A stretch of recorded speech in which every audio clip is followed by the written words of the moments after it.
Fear has a silent, almost invisible power. You don't see it, you don't hear it, but it directs your steps as if you were a puppet being moved from the shadows. And the cruelest part is that you don't even realize it. You think you are the one deciding, you think you are the one choosing, but deep down there is a hidden fear that made the decision long before you even thought about it. How many times have you wanted to speak only for your throat to close without explanation? It wasn't a lack of words, it was fear of not being enough. How many times have you turned down an opportunity disguising it as, "It's not the right time," when in reality the only obstacle was the fear of failure? How many times have you stayed in a place you couldn't stand, in a relationship that was already lifeless, in a job that drained your soul, simply because fear whispered that moving would be worse? That is the true face of fear. It isn't a scream. It isn't a monster suddenly appearing in the night. It is a constant murmur, a what if it goes wrong, a what if I end up alone, a what if they reject me. It is that repetitive thought that destroys your self-esteem drop by drop until it convinces you that you are not strong enough to take a risk. The worst part is that fear disguises itself as prudence. It tells you, don't do it yet, wait a little longer, don't take unnecessary risks. It makes you believe it is protecting you, but in reality, it is chaining you. Every time you follow its advice, every time you listen without questioning, you reduce the space of your life. And there comes a moment when you no longer live. You survive in an invisible prison built with your own thoughts. That is the hardest blow. Discovering that it wasn't others who stopped you, but you yourself by obeying fear. The world didn't need to build walls for you because you built them inside your own head. And meanwhile, life passes. Opportunities that will never return, loves you never confessed, paths you never even tried to walk. All of that is lost, not because you weren't capable, but because you were afraid. Fear directs your decisions without you noticing. It steals years, it steals dreams, it steals the possibility of being who you truly are. And the most devastating part is that it does so in such a subtle way that you may even come to believe that this is your true identity, a person who doesn't dare, who settles, who doesn't risk. But no, that is not your essence. It is only an imposter's voice you carry inside. And today you are here because a part of you already knows it, because there is a corner of your soul that is tired of obeying, tired of staying silent, tired of letting slip what you truly desire. That part of you wants freedom. That part of you wants to take the reins of your life, even if it trembles. The thought that destroys your self-esteem is nothing more than poorly managed fear. And that fear only loses its power when you dare to look it in the eye. When you understand that the pain of taking a risk is nothing compared to the pain of living in chains. When you accept that the discomfort of action will always be nobler than the safety of paralysis. Listen carefully. Fear will never disappear completely. It will always be there, like a shadow. But what you can do is learn not to let it make the decisions for you. You can train your mind so that fear's voice is not the one dictating your life. And that is true freedom, acting even while trembling, moving forward even while doubting, speaking even when your throat burns with nerves. Today I want to take you to that ground where you will stop being directed by fear and begin to direct your own life. To show you how to release that invisible chain you have been dragging for years. And you won't do it with empty promises or hollow motivational quotes. You will do it with a mental discipline that has endured for centuries. Stoic philosophy. The Stoics knew that fear was the most silent and devastating enemy of human beings, not because it keeps you from fighting, but because it keeps you from even trying. They learned that you can only master your life when you master your mind, and that there is no prison more cruel than the one you build yourself with thoughts of doubt. Today, here, before you, I want to ignite that spark. That every word resonates as a reminder of what you already know deep inside. That your life cannot continue to be governed by a fear that never asked for permission, but always found your obedience. So stay, because what you're going to hear from now on is not theory. They are weapons. They are principles that, if you apply them, can give you back control. And that control doesn't mean fear disappears. It means that finally, after so long, you will be the one who decides. Before we begin, I want you to declare your commitment by leaving this in the comments. From today, I stop being a slave to fear.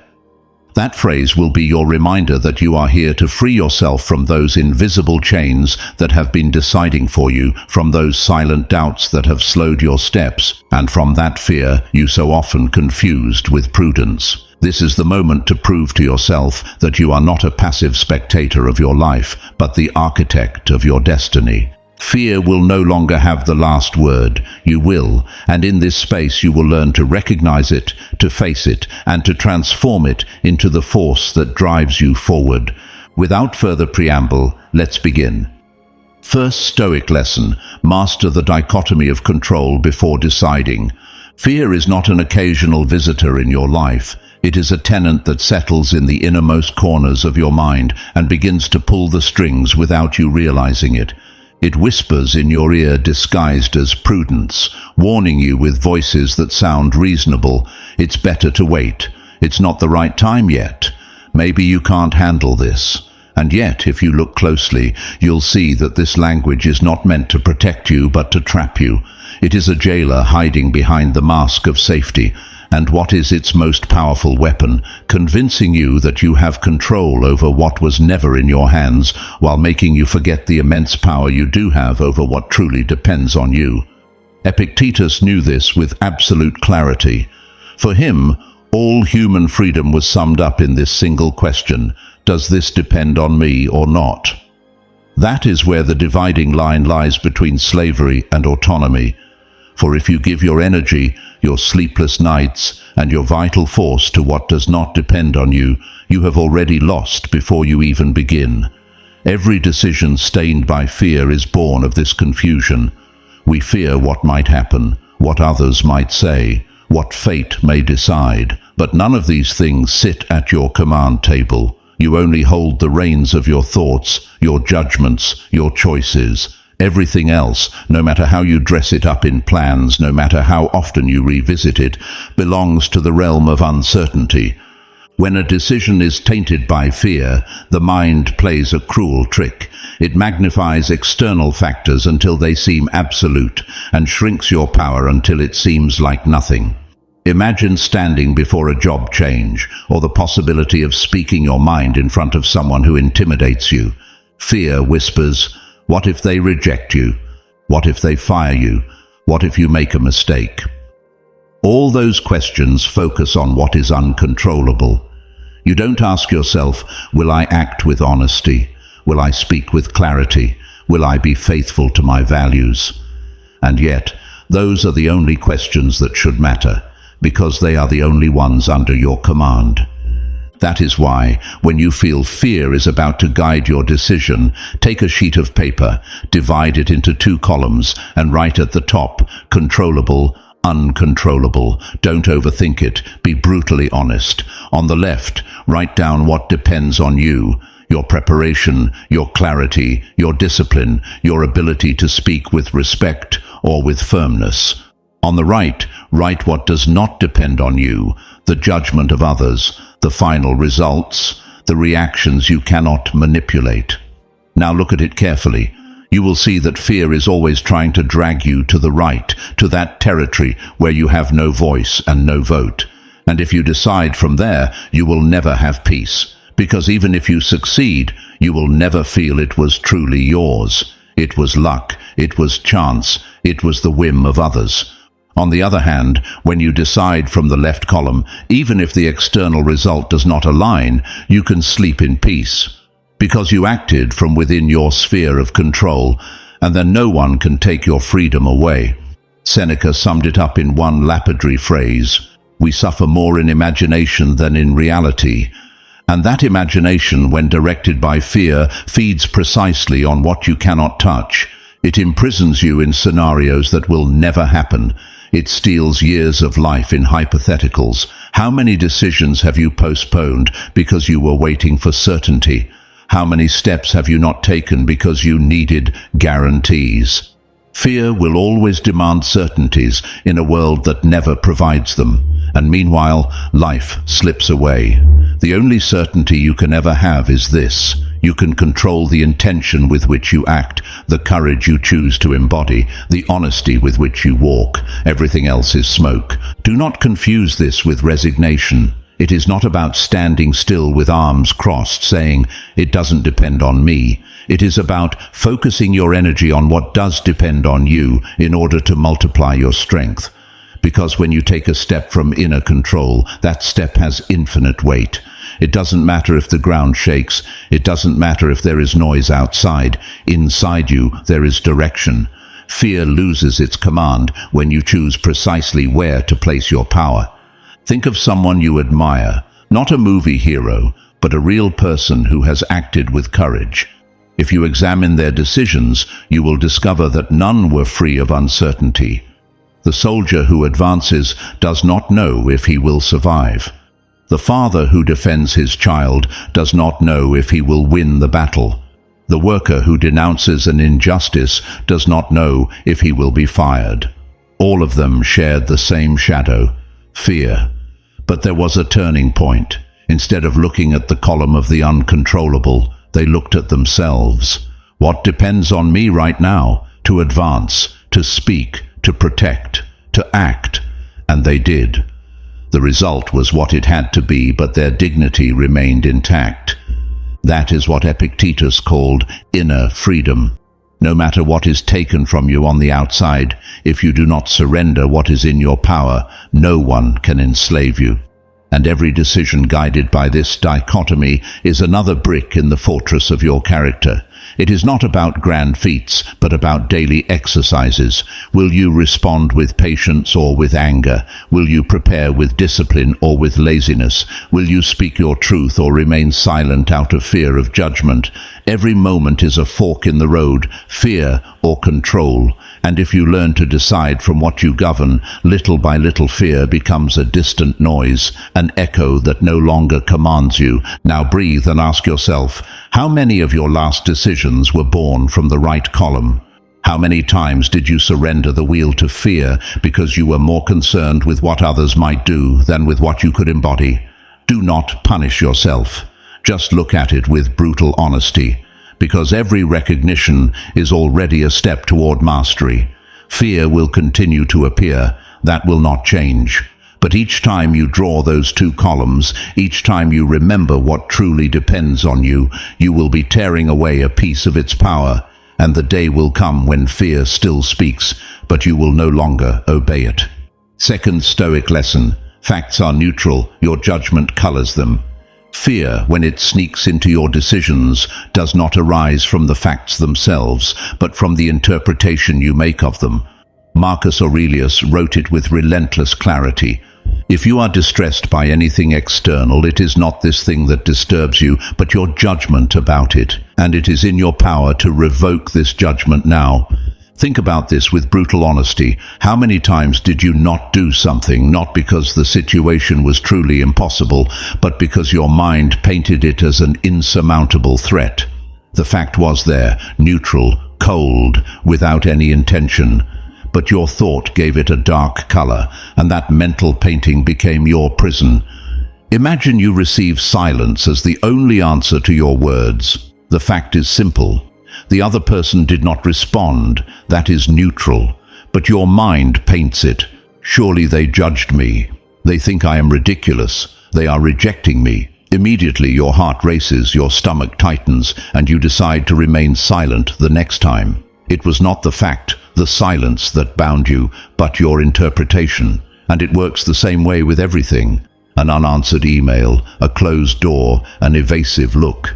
Reality has no voice. You are the one who gives it a narrative. And when fear speaks, that narrative is always tragic. The Stoic teaching here is brutally liberating. Facts are neither good nor bad. They are events, period. Being fired is not a misfortune until you name it as such. A breakup is not a failure until your judgment decrees it. An illness is not an injustice until your mind dresses it with that word. Facts are like stones in a river. They are there, unchanging. The color is added by your mind, and fear, like a sinister painter, always uses the darkest tones. Stop for a moment and examine what fact is weighing on you right now in life. Write it down in a single phrase, bare, without embellishment. For example, I lost my job, my partner left, I was rejected in the project, I have a debt. That is the fact, nothing more. Now look at it. It has no poison in itself. It simply exists. The pain begins when your mind adds adjectives: unfair, horrible, unbearable. Do you see it? It is not the fact that devours you, but the story you chose. And if you chose a story, you can also choose another. Seneca expressed it with bluntness. It is not because things are difficult that we do not dare. It is because we do not dare that they are difficult. What paralyzes you is not the situation, but the lens through which you look at it. You can see an obstacle or an opportunity to train your strength. You can see a loss or a space to start again. You can see humiliation or a lesson. The fact does not change, but your interpretation transforms everything. This is not about naive optimism. It is not about painting rainbows over tragedy. It is about recognizing that you will always have a space of freedom, deciding what meaning you give to what happens. Think about it with concrete examples. To the same fact, different people respond in opposite ways. An economic crisis can sink someone into fear and complaint, and it can forge discipline and creativity in another. A betrayal can chain one person in resentment, and it can teach another the art of letting go and choosing more wisely. It was not the fact that dictated the outcome, but the judgment. That is why Marcus Aurelius repeated over and over, the power lies in the opinion you hold. If you change the judgment, the weight of the fact changes. Fear knows this and plays with that crack. It feeds on your tendency to dramatize. It makes you see future possibilities as if they were already present facts. It tells you, you will fail, they will laugh at you, you will lose everything, and you react as if those prophecies were realities written in stone. But observe with coldness, none of this has happened, they are only stories. Fear colors the canvas with shades of catastrophe while it is still blank. And you decide to move or stop based on that fiction. Do you understand now? It is not life that locks you in. It is you who obeys the colors you paint. How do you regain sovereignty? By practicing the nakedness of facts. In every situation, ask yourself this Stoic question: what has really happened, without adding interpretation? Repeat it like a mantra. They said no. That is all. Not, they rejected me because I am worthless. Not, they hate me. Just, they said no. I lost money. Not, I am a failure. Just, I lost money. I am sick. Not, it is the end of my life. Just, I am sick. This exercise does not eliminate pain or difficulties, but it cuts away the added poison of fear. Because fear always builds castles of sand that appear to be invincible fortresses. Do not forget something essential. Interpreting facts is inevitable because the human mind cannot bear the void, but you can train it so that its judgments do not devour you. When you recognize that the fact is neutral, you create a space to choose the interpretation that is most useful, most aligned with your virtue, most connected to your freedom. You do not choose what happens, you choose what it means. And that choice defines your destiny. Now imagine your life if you learned to stop the chain at the exact point when the fact occurs. If you did not allow fear to put its ink on it. If you could see reality bare and calmly choose how to respond. That is the freedom the Stoics called ataraxia, serenity that does not depend on external chaos because it is born of inner mastery. There, fear loses its power because it is no longer your narrator. You choose the voice. Remember, facts are always mute, but your judgment can shout. Fear wants to be the one who speaks. You must snatch the microphone from it. Decide precisely what meaning you give to everything that happens. And when you do, you will discover that what seemed like a monster was only a shadow projected by your mind. Third Stoic lesson: virtue does not depend on your emotions. Fear is powerful because you mistake it for truth. You believe that if you feel afraid, it is a sign that you must retreat. You believe that if your body trembles, it means you are not ready. You believe that if an emotion tightens your chest, then that emotion dictates what you must do. But the Stoics were clear. Virtue, meaning to live in accordance with what is right, dignified and wise, does not depend on how you feel in a given moment, but on how you choose to act despite what you feel. Think of a soldier in battle. Fear shakes him as it does anyone, but the virtue of courage is not measured by whether or not he feels fear, but by his decision to remain in position, to fulfill his duty, to protect what he considers just. Epictetus explained it precisely. No man is free who is not master of himself, and being master of oneself does not mean never trembling, but not blindly obeying the trembling. Look at your life. How many decisions have you left in the hands of a passing emotion? You said, "I can't," because you were anxious. You said, "I don't want to," because you were insecure. You abandoned a project because fear disguised itself as prudence. Do you see it? It was not your reason, nor your virtue, nor your higher essence that decided, but an emotional state as fleeting as a storm that lasted only minutes. It is as if you had handed the helm of your ship to a storm that soon passed. The Stoics taught that virtue, wisdom, justice, courage, and temperance is the only true good. And the only true evil is the lack of virtue. Everything else is indifferent. What does this mean when applied to your emotions? That if fear comes, it is not bad. If sadness appears, it is not bad. If insecurity sneaks in, it is not bad either. They are indifferent. What matters is whether, under their influence, you decide to act with virtue or with baseness. Marcus Aurelius left it written in his Meditations: "Pain is inevitable, but suffering is optional." An emotion may strike you like an inevitable storm, but the response you give is up to you. Are you just, wise, and courageous in the midst of that storm? Then the emotion loses power. Fear ceases to be a master and becomes background noise. Do not confuse this principle with repressing what you feel. It is not about pretending there is no fear. It is not about disguising your inner world with a mask of iron. It is about recognizing that the emotion is there, but it does not have the final word. You can tremble and still say yes. You can cry and still keep going. You can doubt and still remain firm. That is the difference between slavery and freedom. The slave obeys emotion. The free one acts according to virtue. Now imagine your life as a theater. Fear may scream from the audience, it may boo, it may insult, but you are the actor on stage. Will you stop acting because someone shouts from the crowd? Will you abandon the script you chose to represent because an external or internal voice keeps interrupting? That is the most common mistake. Believing that if fear appears, you no longer have the right to act. But the Stoic knows that virtue does not depend on applause or booing, but on fidelity to his role. The Stoic practice here is clear. Separate what you feel from what you decide. Make an internal inventory. Ask yourself, what emotion am I feeling? And then, what is the right thing to do, regardless of that emotion? The answer may be uncomfortable, but it will be clear. The right thing does not always soothe, but it always liberates.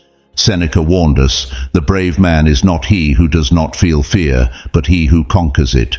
And to conquer fear does not mean to eradicate it, but to learn to live without letting it rule your actions. Fear may remain, but virtue must decide. This is the hardest discipline, but also the most transformative. Do you know why so many feel trapped in a small life? Because they have confused emotions with orders, because they have obeyed every fear as if it were a divine command, because they have let the emotion of the moment replace the ideal that should guide their lives. You are not what you feel in an instant. You are what you decide despite what you feel. That is the marrow of Stoic teaching. When you remember this, you will discover an unsuspected strength. You will no longer ask, "How do I feel?" but "What is the right thing to do?" You will no longer flee because your heart races, but you will accept that pulse as a sign that you are alive and moving forward. You will no longer wait for fear to disappear before you act, because you will know that virtuous action is what dissolves fear, not the other way around. And then you will understand that your freedom is not found in controlling your emotions, that would be impossible, but in firmly deciding how to act in the midst of them. That is the Stoic triumph. That is true strength. Fourth Stoic lesson: a firm will is worth more than certainty. We live obsessed with wanting to be sure before acting. We want guarantees, clear maps, signs that erase every possibility of error. But life never offers absolute certainty. The one who waits to have all the answers before moving remains paralyzed. The one who demands security before taking a step stays trapped in the same sand of fear. The Stoics knew it. Certainty is not possible, but will is. And it is that firm will, not the urge to control the uncertain, that makes the difference between advancing or remaining a prisoner. Look at your own story. How many times did you say, "When I am ready, I'll do it"? How many projects did you bury because the stage wasn't perfect? How many opportunities slipped away while you waited for the guarantee you wouldn't fail? What really happened was that you handed your life to fear, dressed as prudence. Certainty was the elegant excuse of fear. And so, what you called waiting for the right moment was nothing more than surrendering your power. Marcus Aurelius wrote, "Waste no more time arguing about what a good man should be one." The same applies to action. Waste no more time searching for the perfect path. Begin to walk. Firm will, even accompanied by doubts, has more strength than a brilliant mind, paralyzed in its search for assurances. The Stoics did not seek external certainties. They knew that everything outside, wealth, reputation, health, circumstances, was uncertain. The only thing they could be sure of was their inner disposition, the will to live with virtue, the determination not to be dragged by chance. That will was enough, because it is the only thing that truly depends on you. The rest is smoke. Picture a sailor who demands a sea without waves before setting sail. He will never leave the port. In contrast, the Stoic sailor knows there will be storms, knows the wind may change, knows he does not control the ocean. But he trusts in his will to hold the rudder, to adjust the sails, to remain firm no matter the strength of the storm. Do you see? There is no certainty of the sea. There is will of the sailor. You are that sailor. Every decision you postpone while waiting for signs, every dream you delay while demanding security, is a way of remaining in port, watching others set sail. And time does not stop. The same tide will never be offered to you twice. Life does not wait for you to feel ready. Life demands that you act even with doubts, because what defines the wise is not the absence of uncertainty, but the capacity to walk upon it without losing firmness. Epictetus made it clear. It is not things that disturb us, but our opinions about things. That opinion seeks certainty.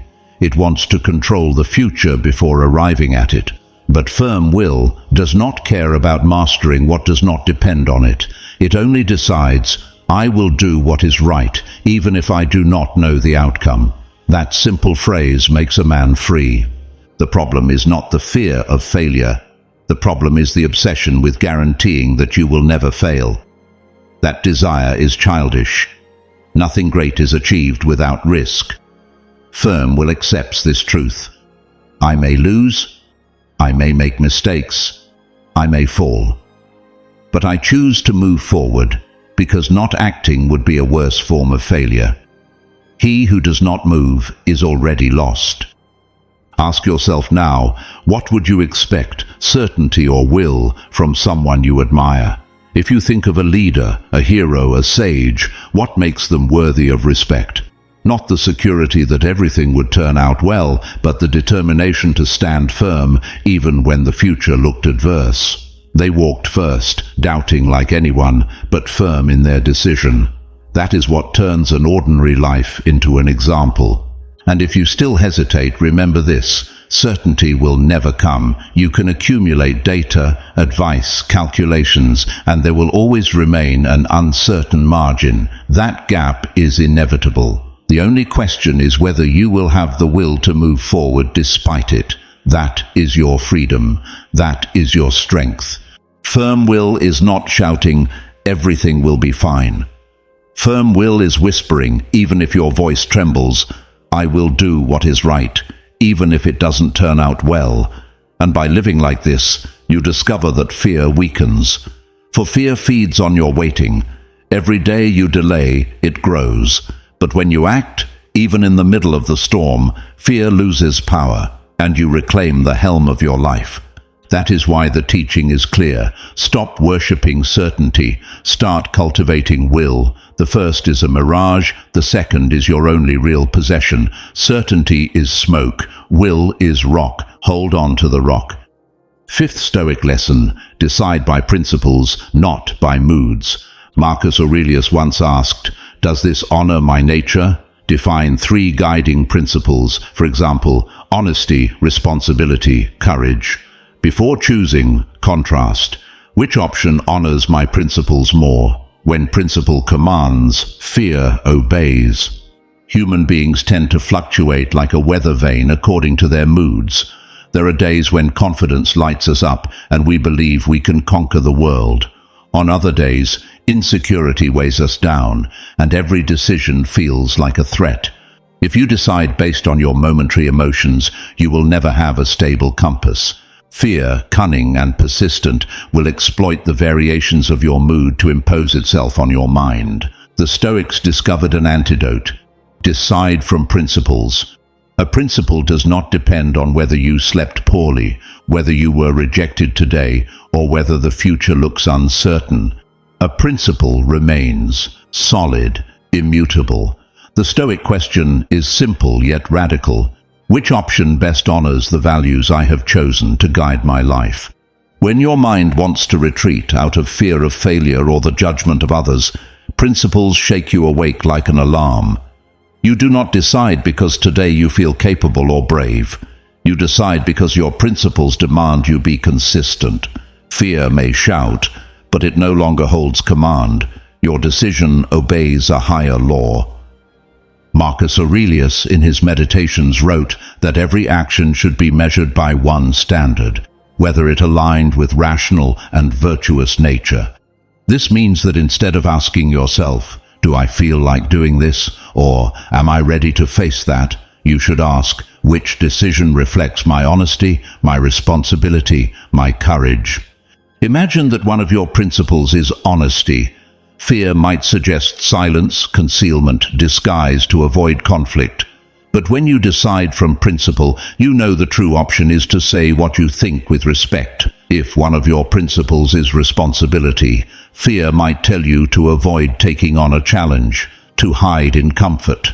But responsibility reminds you that your duty is to respond to what life places in front of you.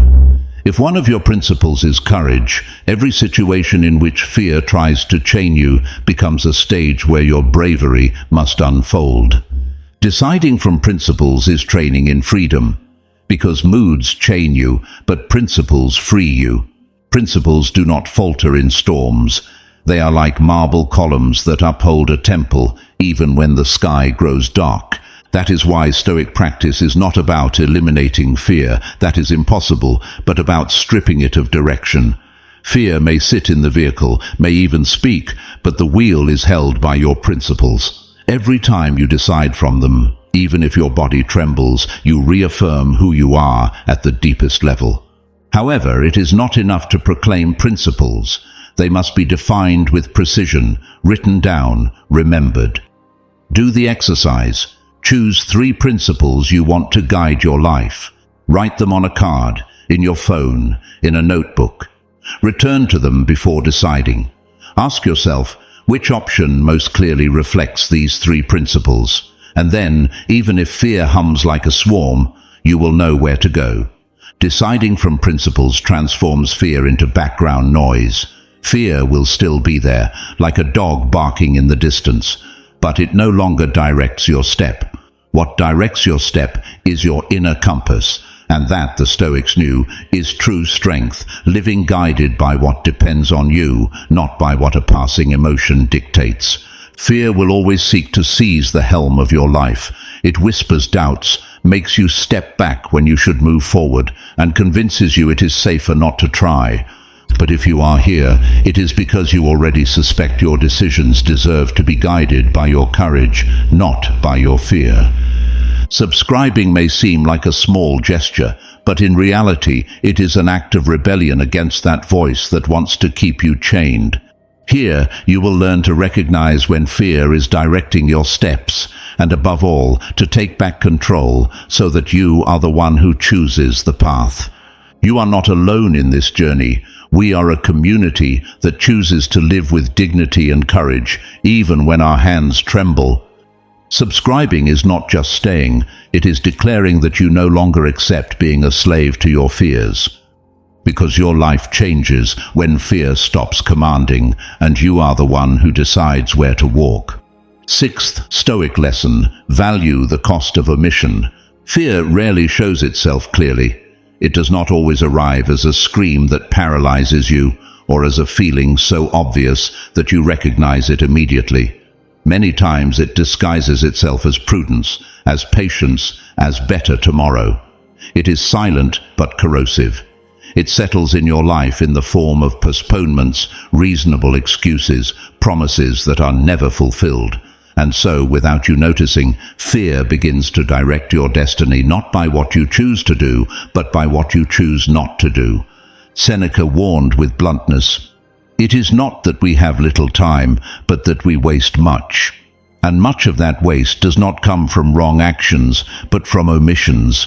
From the "not yet," the "there will be a better time," the "when I feel more secure, I will do it." But the truth is, those phrases are temples built in honor of fear. And every day you pay tribute with your omission, the price you pay is invisible, but devastating. Fear often exaggerates the cost of acting, the risk of losing money, of failing, of making mistakes, of being judged, yet it rarely lets you look at the other side of the coin, the cost of doing nothing.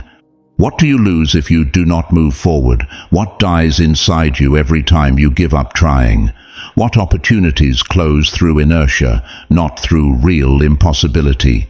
Imagine standing before a fork, one path risky and the other seemingly safe. Fear will point out 1,000 dangers in the risky one, but it will never show you the slow deterioration of the safe one. It will never tell you that this safety becomes a cage that shrinks your horizons. It will never show you that the price of standing still is your withered growth, your resting spirit, your life turned into endless postponement. That is why the Stoics call us to face omission with the same seriousness as action. It is not about leaping without calculation, but about looking objectively at both costs, the cost of doing and the cost of not doing. A powerful technique is to write 2 columns. Cost of doing: what can I lose if I act? Money, prestige, time, comfort. Cost of not doing: what do I lose if I do not act? Experiences, learning, progress, opportunities, the chance to be who I want to be. Place them in front of you and observe with honesty. Many times you will discover that the cost of omission is much higher and, moreover, irreversible. What is lost by not acting rarely returns. Time never does. Remember that Seneca spoke of postponed life as the most common tragedy. What is the use of waiting for the perfect moment if that moment never comes? What is the use of piling up plans if they never turn into deeds? Omission is the most subtle form of self-destruction. It leaves no visible scars, but slowly ruins the dignity of your spirit. Imagine the man who never confessed his love out of fear of rejection and ended up living with the silent wound of what might have been. Or the woman who never started a business out of fear of failure, and years later feels imprisoned in a job she never wanted. Or the father who never set boundaries out of fear of conflict, and ended up raising children who silently despise him. In all these cases, the cost of omission was greater than any risk of action. Fear directs your life when it manages to make you evaluate only the danger of acting. You regain direction when you are able to also evaluate the danger of not acting. The practical Stoic exercise is simple but profound. 1. Take a pending decision that fear makes you postpone. 2. Make 2 lists: cost of doing, cost of not doing. 3. Write them with bluntness, without embellishments. 4. Read them aloud. By putting these 2 realities in front of you, you will no longer be able to deceive yourself. You will discover that many times what you feared most was a small sacrifice compared to what you were already losing by omitting. Seneca warned, "While we postpone, life speeds by.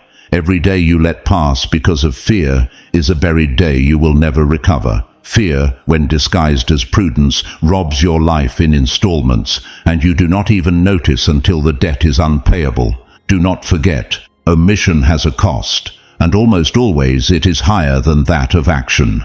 When you learn to see it clearly, you will stop obeying fear.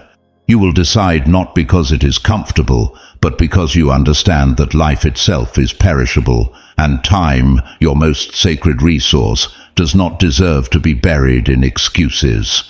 Fear is afraid of the light of truth, and the truth is that if you do not decide today, you will pay tomorrow with the most expensive currency: regret. 7th Stoic lesson: practice micro-courage every day. Fear is not defeated by a single heroic act, as if life were a movie where one leap into the void resolves all your dilemmas. Fear is eroded with constancy, with small steps, with seemingly insignificant decisions that, accumulated, forge an unbreakable spirit. The Stoics understood that courage is not the absence of fear, but the ability to act in its presence. And they knew it because life, with its relentless character, never ceases to present obstacles, some great, but most small and everyday. That is why the practice of micro-courage is the most concrete and accessible discipline for those who wish to stop being ruled by fear.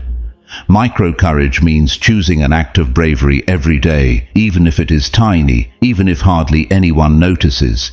It means not waiting for the great battle to arrive to prove strength, but training in every detail of existence. Because if courage is not cultivated in the small, it will never be ready for the great. Think of the difference between the one who speaks when everyone remains silent and the one who stays quiet out of fear of discomfort. The choice to open your mouth, even if your voice trembles, is an act of micro-courage.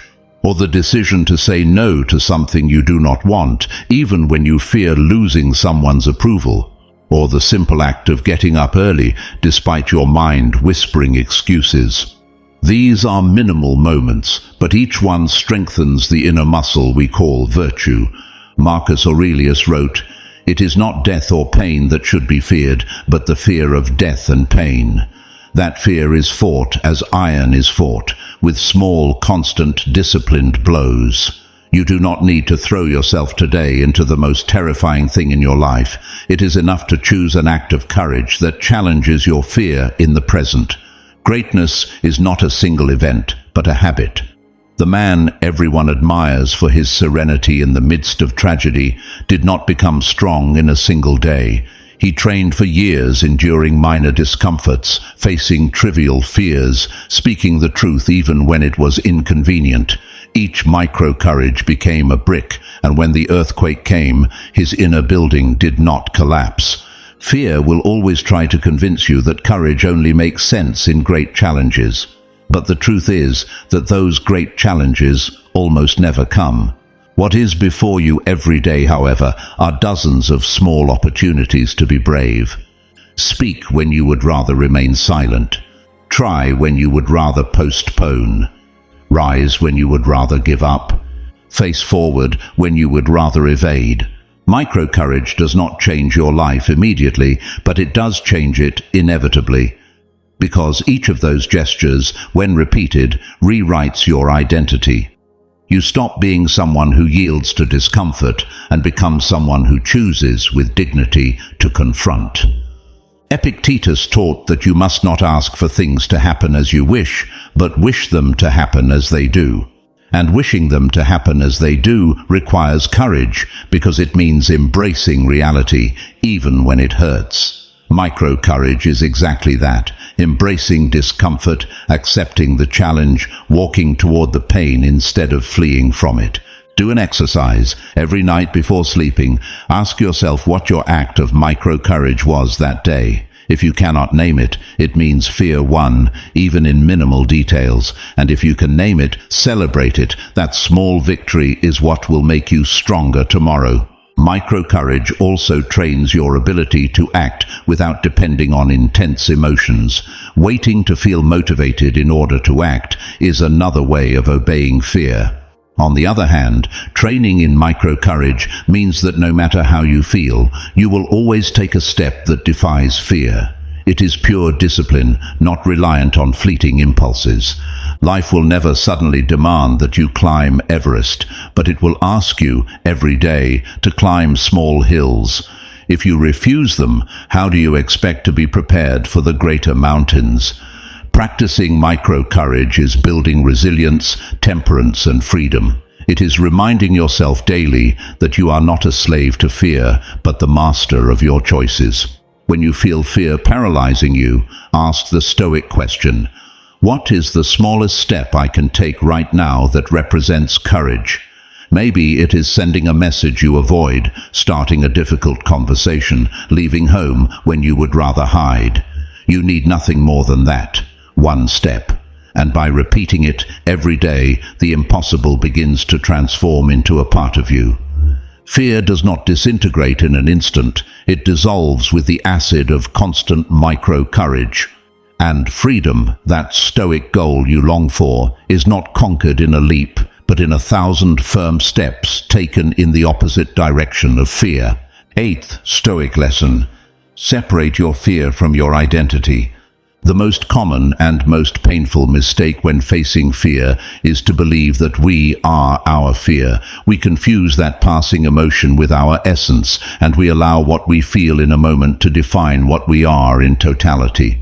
Fear appears, shakes us, speaks to us with force, and without realizing it, we begin to identify with it.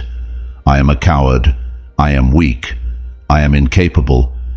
But Stoicism invites us to distinguish with absolute clarity between what we feel and what we are. You are not your fear. Your fear is only a visitor. It arrives, takes up space, makes noise, tries to stay, but it will never be your true home. Marcus Aurelius wrote, "If you are distressed by anything external, it is not this thing that disturbs you, but your judgment about it, and it is in your power to erase this judgment right now." That judgment also includes what you believe about yourself when you feel fear. Fear may pass through you, but what you decide to do with it is what truly speaks of you. Imagine your fear as a dark cloud passing through the sky. If you look up, you will see shadow, cold, storm. But behind that cloud, the sky remains intact. The sky is you, vast, permanent, full of light. Fear is only the cloud, fleeting, changing, without real power to erase what you are in essence. When you forget this difference, you become a slave to what was only ever a transitory phenomenon. Epictetus taught that it is not things themselves that harm us, but the opinion we have of them. And the same happens with your fear. It is not its appearance that destroys you, but your decision to believe that this fear says something about your identity. Fear only informs you that something matters to you, that there is a perceived threat. Nothing more. It is not a sentence about who you are. The Stoics were deeply aware that emotions could not be denied. It was not about eliminating fear by force, but about observing it with lucidity, separating it from oneself, and choosing to act according to reason and virtue, not according to a passing emotion. Seneca expressed it clearly. We suffer more in imagination than in reality. The torment is born of the confusion between what we feel and what we are. Think of a soldier trembling before entering battle. His body is full of fear. His breathing quickens. Does that make him less brave? Number. Fear does not define his identity. What defines him is his decision to advance despite that trembling. Fear was a state, not an eternal portrait of his character. If you manage to separate your fear from your identity, you will begin to look at it with distance. You will be able to say, I am feeling fear, instead of, I am fearful. And that small difference changes everything, because the verb to feel implies transience, while the verb to be implies permanence. Fear is a state, not an essence. Do not allow what is temporary to become the prison of what is permanent. Do this exercise. Each time you feel fear, visualize it as a messenger knocking at your door. It is not your master. It is not your inner voice. It is not your essence. It only comes to deliver a message. Attention, something worries you, something may go wrong. Receive the message, thank the messenger, and then decide what you will do with that information. But do not give him the keys to your house. When you confuse fear with identity, the inevitable consequence is self-destruction. You begin to repeat stories that undermine your dignity. I am useless because I am afraid. I am weak because I freeze. I am not enough because I cannot face this. Those narratives are more harmful than fear itself, because fear will pass, but the story you choose to tell about yourself may remain for years, even for a lifetime. Stoicism is radical in its invitation. Be the master of your narrative. You cannot avoid the appearance of clouds, but you can choose whether you will declare that the sky is destroyed or simply covered for a moment. Fear is a symptom of life, not its definition. Learn to name your fear with objectivity, as if you were talking about something external. Today, I feel fear of speaking in public. Today, I feel fear of losing someone I love. Today, I feel fear of making a mistake. Naming fear this way puts it in its place, as an experience, not as an identity. You reduce it to what it is, a legitimate emotion, but a limited one. If you achieve this distancing, your life will change, because you will no longer live with the burden of believing that your essence is damaged, but simply experiencing what every human being experiences. And by not judging yourself for feeling fear, you open yourself to the courage to act in spite of it. Fear does not define you. What defines you is your response. What remains is not the trembling of the moment, but the choice to rise, to advance, to endure. In that choice lies your true identity, not in the passing cloud, but in the solidity of the sky. Always remember this Stoic maxim: your fear is a visitor, your identity is your virtue. The visitor will leave, the virtue will remain. Ninth Stoic lesson: live as if you had already crossed your fear. One of the greatest mistakes we make when facing fear is waiting to feel ready before acting. We convince ourselves that anxiety must vanish first, that calm will arrive as a signal telling us it is time to move. But that calm never comes, because fear is not conquered through waiting, it is conquered through action. The Stoics knew this well. Courage does not mean the absence of fear. It means living and acting as if you had already overcome it. Marcus Aurelius wrote, "The fear of death is really the fear of losing the life we have not yet lived."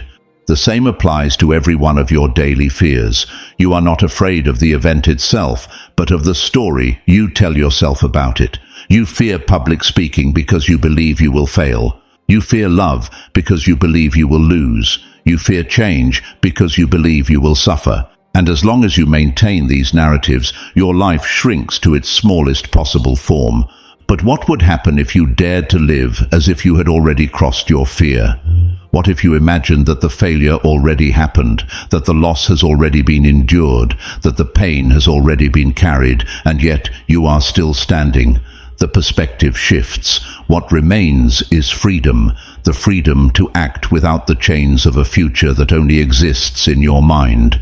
Epictetus taught that when we fear something, we must face it in imagination all the way to the end. If you are afraid of losing something, remember that everything you love is mortal. If you are afraid of pain, remember that the body is made to endure it. This practice is not morbid nor pessimistic, it is liberating, because if you have already contemplated the worst, then what you do now carries far fewer chains. By living as if you had already gone through it, you weaken the power fear has over you. Picture this: you must speak before 100 people. Fear paralyzes you. In your mind, catastrophe unfolds. You stutter, you forget your words. The crowd laughs. Now, take that image to its extreme. Live it, feel it, accept it, and then you realize you would still be alive. Perhaps embarrassed, yes, but alive. The ground would not open beneath your feet. Your dignity would not be destroyed forever. If you have already contemplated the worst, then action loses much of its terror. Seneca recommended practicing voluntary discomfort, sleeping on the floor, wearing simple clothing, eating the bare essentials. Why? Because by anticipating hardship, by living as if you had already endured deprivation, the slavery of fear disappears. You discover that you can withstand far more than you believed. What once seemed unbearable becomes just another experience of life. Living as if you had already crossed your fear does not mean ignoring the present, but giving it a new frame. It means walking with the confidence that even if what you fear does happen, your essence will not be destroyed. It means embodying strength before the trial, showing courage before the victory. It is to act as if the wound had already healed, as if the grief had already been mourned, as if the battle had already been fought, and to keep moving forward with calm. Try this exercise. The next time you feel fear, ask yourself, what would I do if I had already gone through this? And then answer with action. If you fear speaking, speak. If you fear losing, give yourself fully. If you fear making a mistake, take the step anyway. Because your mind is clever at manufacturing excuses, but your action is the only thing capable of silencing them. The Stoic does not remain trapped, waiting for an ideal state. The Stoic throws himself into the present because he knows fear does not dissolve in thought, but in movement. If you live as if you had already crossed your fear, you act from the end, not from the beginning. You place yourself in the position of one who has already overcome the test, and from there your energy is different. You no longer act from weakness, but from the strength of someone who already knows himself victorious. Fear screams, "You cannot." Your action answers, "I already did." That is the only real way to silence it, because fear will never be completely muted, but it can be reduced to a distant echo when your life is full of evidence that you faced it. Remember this: fear is a ghost of the future. Life happens in the present, and each time you live as if you had already crossed your fear, you strip it of its power, you turn it into smoke, into nothing. Because who you truly are is not defined by what you fear, but by what you choose to do despite it. Live this way, with your head held high, your steps firm, and your soul ready, as if you had already walked through every shadow, as if your victory were already written, because in the end, the only thing that matters is not whether fear vanished, but whether you were greater than it. 10th Stoic lesson: accept life as it comes, not as you fear it will be. Most of the suffering we carry does not come from what actually happens, but from what we imagine could happen. We consume ourselves in anticipations, in possible scenarios, in futures that do not yet exist. We live more concerned with what we fear than with what we actually have, and in that state, life slips through our fingers. The Stoics repeated it time and again: real pain is always less than imagined pain, because real pain arrives, is faced and endured, but anticipated pain never ends. It lives in your mind, it repeats itself every night, it multiplies with every thought. You fear losing, you fear sickness, you fear failure, you fear that something terrible might come, and meanwhile you do not live. Seneca wrote, We suffer more often in imagination than in reality. And he was right. Think of all the times you feared a catastrophe that never arrived. Think of the sleepless nights spent dreading a conversation that, in the end, turned out to be simpler than you thought. Think of every dark scenario your mind invented that never materialized. There you gave away hours, energy, and life to an enemy that existed only in your head. To accept life as it comes means to free yourself from that slavery. It means understanding that you do not control the future, that you cannot tame destiny, and that the only space where you can truly act is this very instant. The Stoics do not ask you for passive resignation. They ask for active acceptance, to look straight at what comes, light or shadow, and say, "This too is part of my path." Marcus Aurelius expressed it with serenity. Love whatever happens to you, for it has been woven for you by nature. It does not mean that everything is pleasant, but that everything is necessary for your formation. Pain polishes, loss teaches, uncertainty strengthens. If you expect life to always be comfortable, your heart will be weak. If you accept life as it is, your soul will be indestructible. The fear of what is to come is based on the illusion of control. We want everything to fit our expectations, for the road to be free of obstacles, for people to act as we wish. But life does not work like that. The only thing you truly control is your attitude, your response, your ability to remain calm in the storm. And when you focus on that, fear diminishes. Imagine that tomorrow you face an unexpected change. You lose a job, you receive a diagnosis, someone leaves your life. Your mind immediately runs to the what ifs. What if I never find another job? What if my health gets worse? What if I am alone forever? But notice the strange thing. None of those thoughts occur in the present. They are all projections. And while you chase them, you waste the strength you could use to face what is actually before you. Accepting life as it comes does not mean abandoning dreams or ceasing to fight. It means fighting with your feet on the ground, without the unnecessary burden of anticipated fear. It means giving your best without demanding impossible guarantees from the universe. It means waking up each day with gratitude for what is, rather than with anguish over what might be missing. Epictetus taught that serenity is born of distinguishing what depends on you from what does not. What depends on you is your effort, your word, your discipline, your attitude. What does not depend on you is the course of the world, the decisions of others, the accidents of fortune. And when you accept that difference, you find a peace that nothing can steal from you. Try this Stoic exercise. The next time you feel fear about the future, whisper, "Whatever comes, I will meet it standing." Repeat this phrase until it becomes an anchor. You do not need to foresee every turn of fate. You only need to trust that you will have the strength to face it. Because strength does not come from certainty. It comes from acceptance. Life does not owe you security. Life only offers you the present. And the more you resist what is, the more enslaved you will be to what you fear. But when you embrace life as it comes, even with its blows and its emptiness, then no storm can take your calm. Because you know that nothing is eternal, neither pain, nor loss, nor darkness. Everything passes, and what remains is your ability to remain firm, rooted in yourself. Remember, fear does not predict the future. It only robs the present. Do not allow what does not yet exist to rule your life. Accept life as it comes, and you will discover that many of the things you feared never arrive. And those that do arrive are always more bearable than you imagined. Live with that certainty. Let each day find you ready, not anxious. Let each event, expected or not, be received with calm. For that is the true triumph of the Stoic spirit. Not that life bends to you, but that you are able to bend to life without fear and without resistance. The truth is that life grants no respite, and sometimes the hardest part is not what happens to us, but the silence that remains afterward.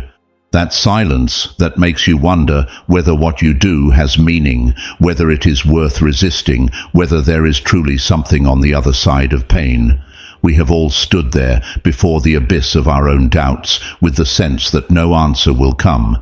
But right there, in that uncomfortable stillness, Stoicism becomes a beacon.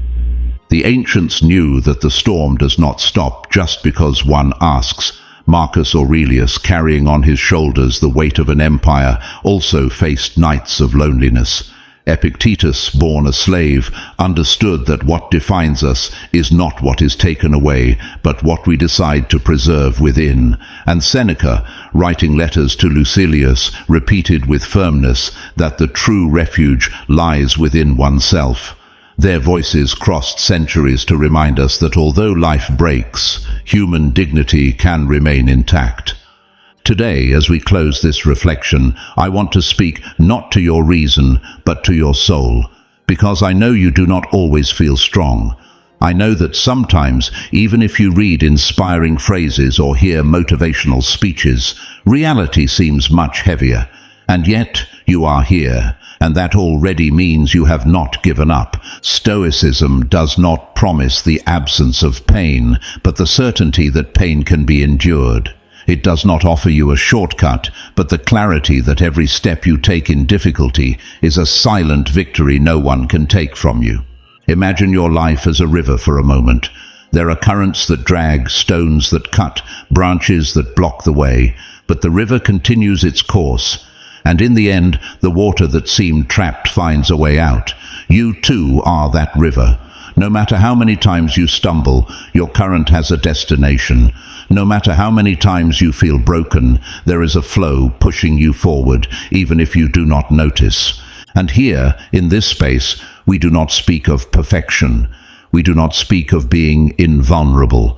We speak of being human beings who, despite everything, choose to keep walking.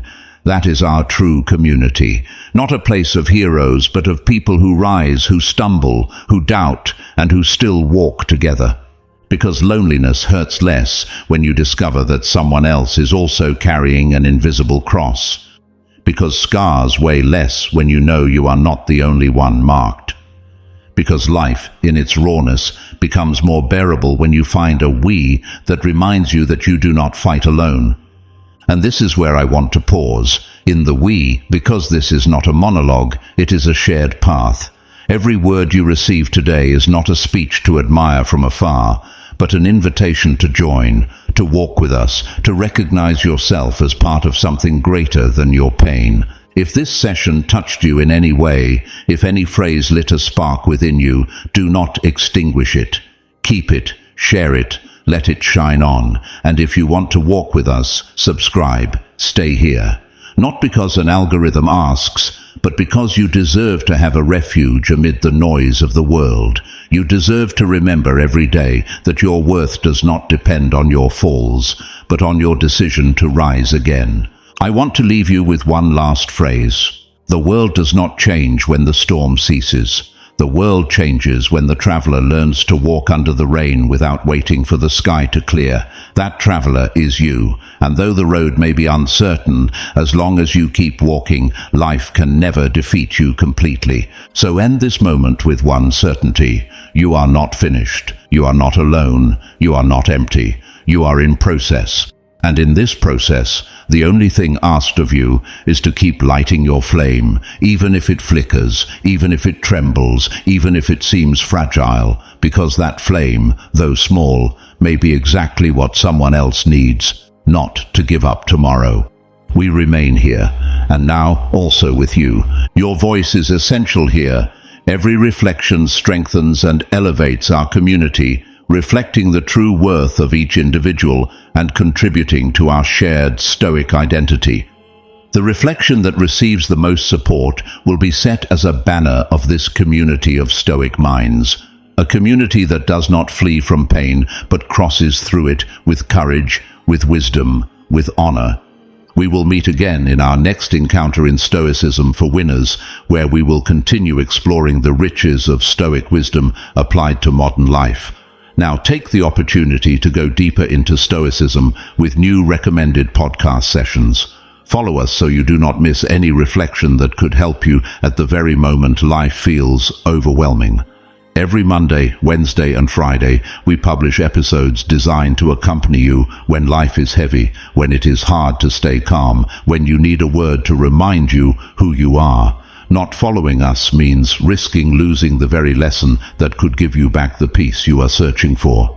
Until we meet again, remember, you are the sole owner of your perception, the creator of your peace, and the warrior of your own battle. This is the legacy of Stoicism, the art of being invincible.